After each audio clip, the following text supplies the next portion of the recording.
Code of Truth. I finally remembered about doing this for you. Alright, so I believe this is probably the first time I've ever directed a video to Code of Truth.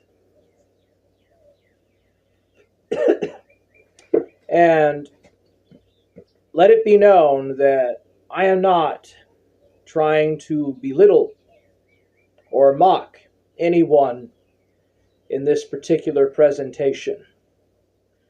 So, in the event that someone's feelings get hurt, it is not intended or it's unintended. So, Forge Gang!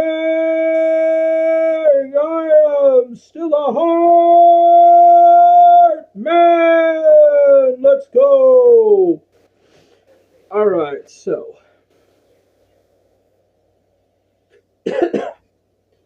I just wanted to make a bit of a response to Code of Truths, taking certain things at face value. Alright, so correlations do not equal causation. And when it comes to talking about the United States Constitution, you need to understand that that document has been around for a pretty significant while, and it's over 200 years old. Well over 200 years old. And it's been around long enough for many different generations, many entwining generations, to see completely different polarized viewpoints of what it supposedly represents. And I've been trying to explain this to Code of Truth, and either because he's a Zoomer, he doesn't really listen that well, or he just doesn't seem to really get it very well, that the Constitution is nothing more than a parchment with some blocks of ink on it. That's all it is, Code of Truth. All the United States Constitution is just a patch of parchment with a block of ink on it. You take things too much at face value, and you're making an appeal to ignorance. It's not the parchment. It's not the parchment, okay? It's the ideas that are put onto it that matter, okay? I could write anything, Code of Truth. I could write almost anything at all. I could put it on a piece of paper. I could write that there are naturally inclined rights for certain things. There is a natural inclined right in some abstract world that somehow gives me the right to fly over the Arctic, to fly anywhere I want to. But when you look at the laws of physics, the laws of thermodynamics, and you just look at it from a realist point of view, I don't have the right to fly anywhere I want to go.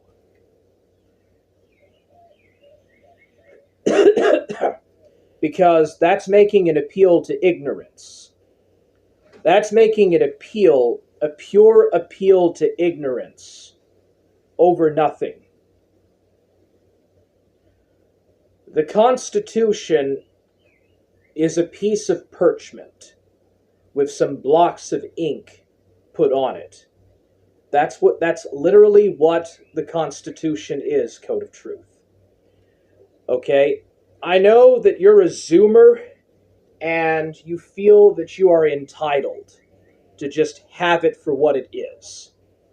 You feel that you're just entitled to have that Constitution, but you don't understand where it comes from. You don't understand you don't fully understand or fully appreciate what exactly it took to get that. Why it was that was actually made to begin with. So I'm going to give an example. Code of Truth, or anyone, goes to a 5-star restaurant. They order whatever highly expensive meal.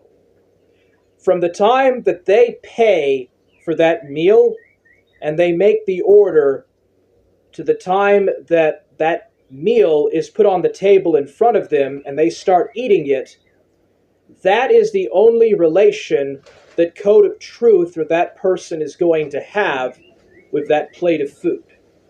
That's literally it. They pay for it, they order, and that's it. They eat it, and they go. And that's Code of Truth. Code of Truth, you're only looking at the food that is on the plate. You're not looking what the chef sees. You're not going back into the kitchen and you're not seeing the work that is being put in making that, in cooking it, prepping it, making the meat, the vegetables, preparing the food, putting the food on the plate, putting together the things, the recipes, the spices, and the seasoning, all of that stuff. You're missing that Code of Truth.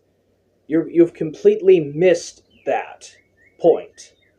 You missed that.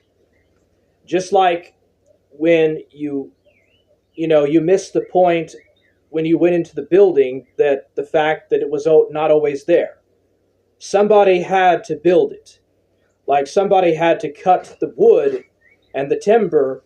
Somebody had to fasten the bricks, and they had to put it together. They had to quarry the stone. They had to cut the wood to put the building together that restaurant is made of. You're not getting the entire perspective. You're looking at a parchment, and you're not appreciating the inherent ideas and the cultural values of why it is that parchment is so highly exalted. That's your problem, Code of Truth.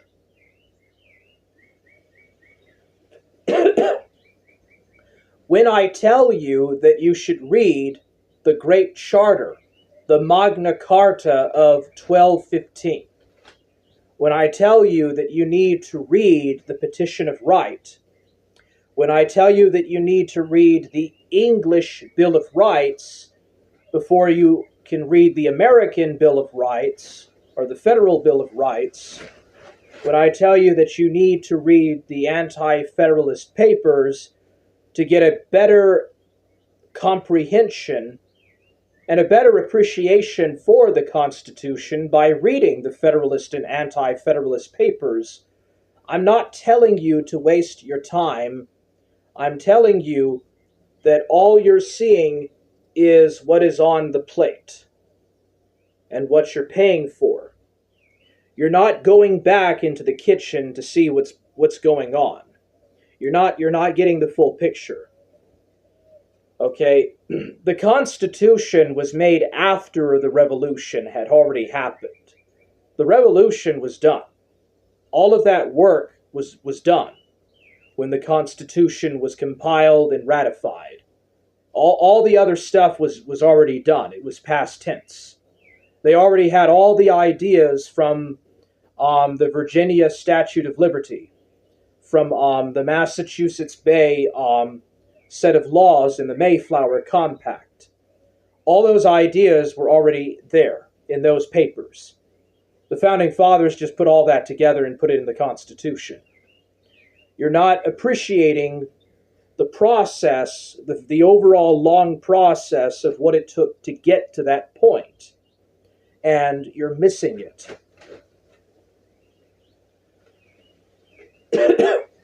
You have this entitled Zoomer mindset that it's just there. You can just have it. You just throw a little bit of money and you can have it. It's like a Zoomer. They buy these cell phones, or they have G5 internet, and they think it's always been there. They could care less what was before.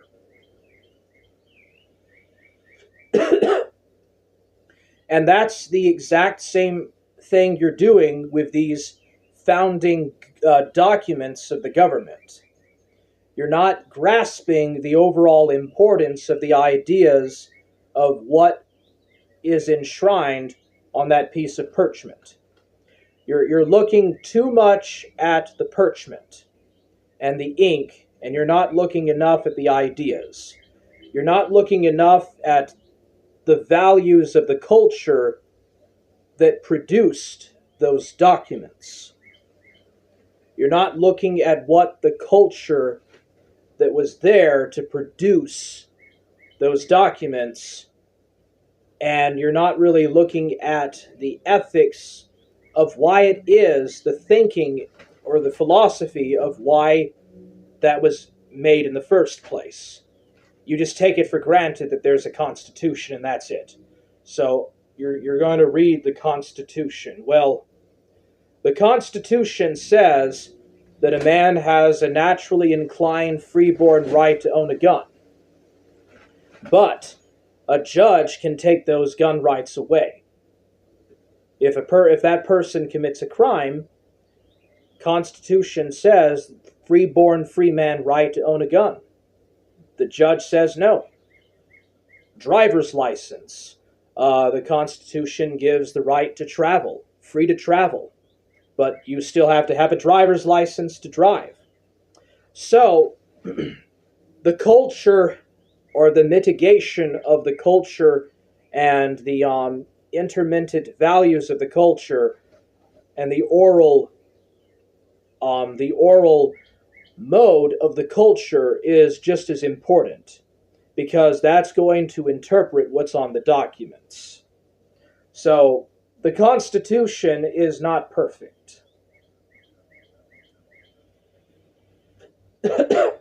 So, when I tell you, Code of Truth, that you need to read the Magna Carta, and you need to read the Great Charter of 1297, and the Petition of Right from 1632, when I tell you that you need to read the Virginia Statutes of Religious Liberty from 1783, when I tell you that you need to read this and that document, I'm telling you that that is just as important as what it is that you think that you want to read. Because you're not going to get how it works.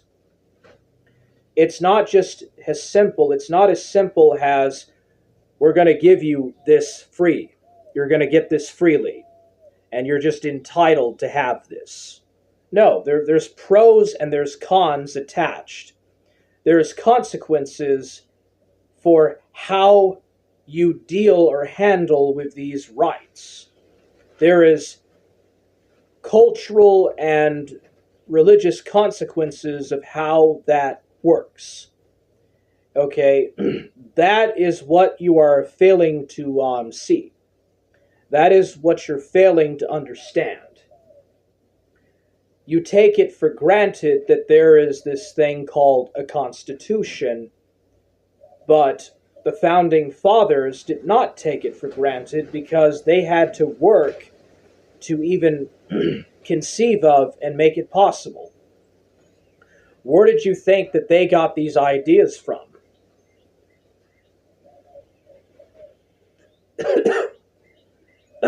What do you think was the foundations for where they got the ideas to write the Declaration of Independence down in the first place? Okay, there is another document that they got the ideas from that was there before. It's not as if in 1776 they just suddenly decided that they were going to come up with these ideas out of nothing. And that's where you're trying, that's what you're thinking. Your mind, your heart is in the right place, but your mind is not. And you need to get your mind in the right place where your heart is at, basically. You need to understand and appreciate that there is more to what is on your plate than just what you are presented with on the table at a restaurant. You need to understand and appreciate more than just the Constitution. Okay? If there is no Magna Carta or no Declaration of Independence, then there's no Constitution. There would be no purpose for a Constitution if there was no preceding factor. That preceding factor was the American War of Independence. So, you want to have those freedoms and those rights, but you don't want to appreciate or understand the people that had to actually fight to win those rights in the first place. That's what you're missing. Anyways, that was just my rant. So, correlation is not causation, and you're just making a very bad appeal to ignorance, Code of Truth. Okay? You take things for granted way too much, and you don't understand the predecessors of where it came from and how it came to be. You don't appreciate the culture of laws and the culture of ethics and Christian morality from the colonial era that actually produced those documents in the first place. You're just looking at it like a hedonist nihilist, okay? You're basically, Code of Truth, you're acting like a nihilist, and you're just looking at it from an empty nihilistic perspective. I'm not trying to talk you down, and I'm not making fun of you at all. I'm just trying to tell you that you're missing the point. Anyways, I'm Imperator Forge. Have a good day.